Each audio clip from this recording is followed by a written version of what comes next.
Hey guys, how you doing? We're going to do another beer review. Something new seasonal from Okanagan Spring out of BC.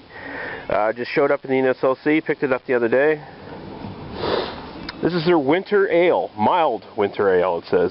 4.8% alcohol by volume. They're out of Vernon, BC. Beer craft brewed by Okanagan Spring. I like Okanagan Spring a lot better than Granville Island Brewing, the other predominant brewery we get anything from out of BC. So I'm looking forward to this.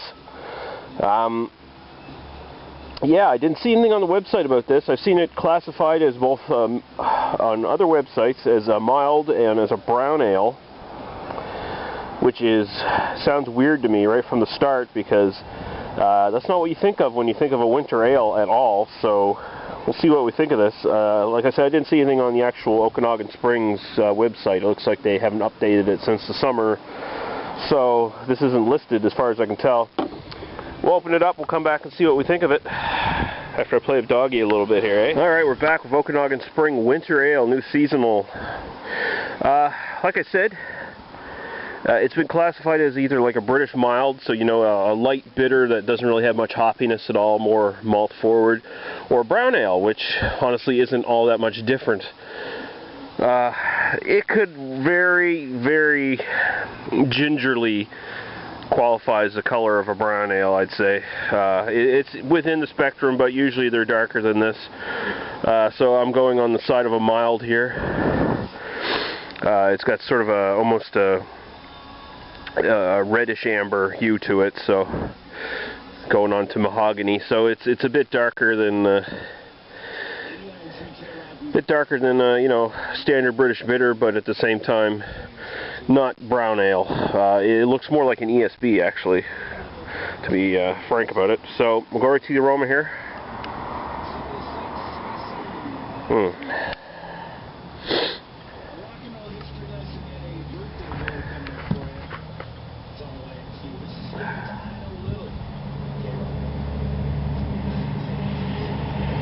Alright, I'm getting a lot of bready malt, a little bit of toffee, caramel kind of thing going on.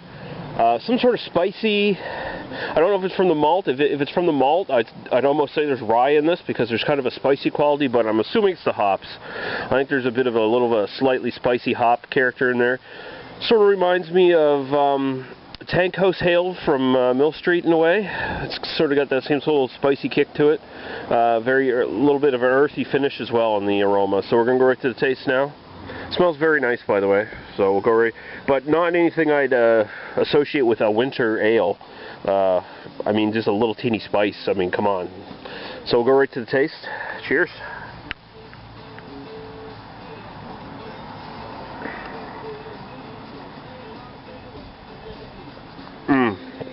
Very biscuity, bready malt right up front. In fact, it's got about a medium body to it, and man, very much malt forward. Again, there's a little bit of earthy hops in the back, a little teeny bit of a kind of a spicy kick to them. I wish I knew what their malt and hop bill was on this, so maybe I'd have a better idea, but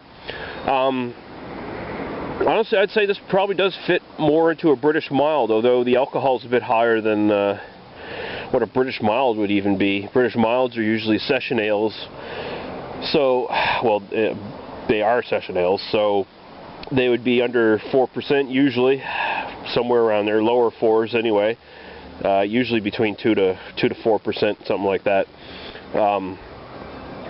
So this is kind of a weird one, because it's got enough malt body on there, and that if it had a little bit more fruitiness to it, it would probably fit well as an ESB.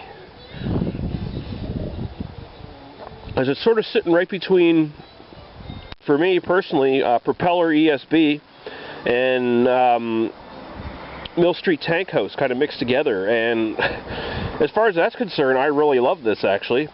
So you got a slightly lower alcohol beer that you could session all friggin' day, and it tastes really good. But at the same time, where's the winter ale qualities to this? You can't just stick any old fucking ale in a bottle and call it winter ale just because you happen to release it at the winter. I mean, come on, guys. There's a slight spice character to it. That's to probably the hops, and that's about it.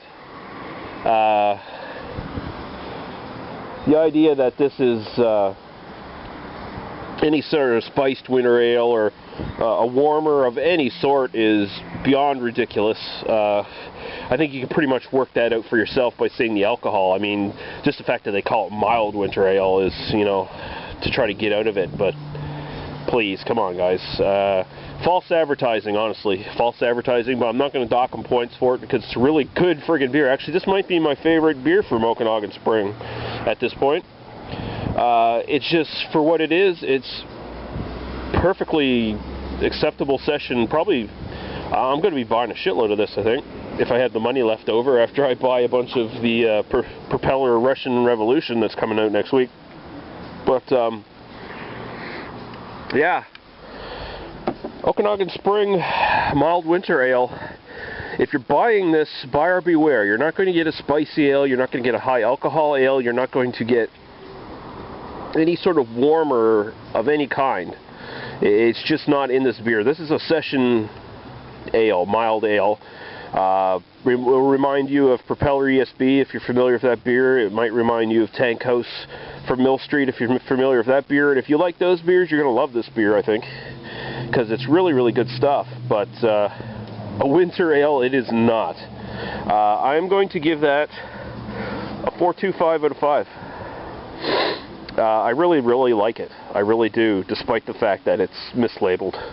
But I really do like it. So good job, Okanagan Spring. Keep making great beer. Just learn to label your beer properly. Alright guys, we'll see you later.